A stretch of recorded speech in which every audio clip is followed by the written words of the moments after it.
The Rondo Dwarf Galago is pretty similar to a sugar glider, or at least in appearance. The Galago is actually a type of primate which lives in coastal Tanzania. This little monster is incredibly adorable, and it's also extremely rare.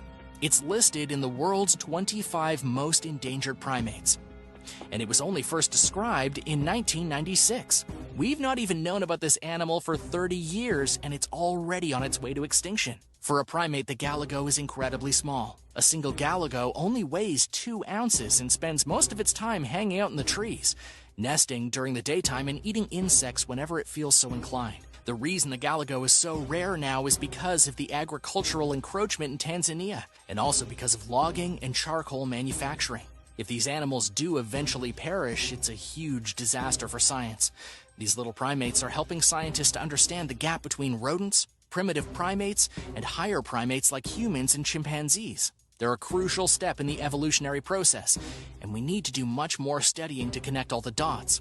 Currently, the Rondo Dwarf Galago is stuck in 8 different isolated patches of forest, and that's not good.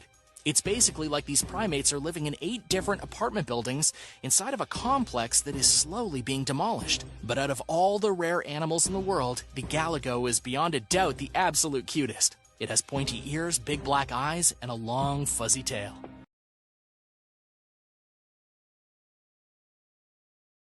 Wild felines are graceful and eye-catching in their own way. They're all beautiful, but clouded leopards are the creme de la creme. Leopards are usually quite secretive animals, and this species is no exception. These leopards are much smaller than their distant African relatives. Their body length varies from 80 to 100 centimeters. Their shoulder height reaches up to 55 centimeters, and they weigh no more than 18 kilograms. Despite being so small, they are incredibly agile. It's believed that clouded leopards can climb trees better than any other feline. Once the prey is close, they suddenly jump on it. They can even kill large prey, thanks to the effect of surprise and their huge fangs, the largest of all felines in relation to their body size. You can recognize this leopard by its coat pattern. The spots are large and shaped like black rings, and their face is quite unusual too. Long, narrow with big eyes, brownish yellow to greyish green. Clouded leopards live in the mountainous areas of Southeast Asia, usually at an altitude of about 2,000 meters. To date, there are approximately 10,000 of them left in the wild.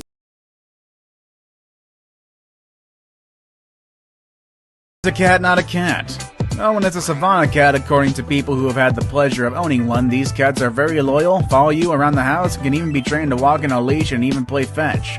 In other words, they're more like dogs rather than cats.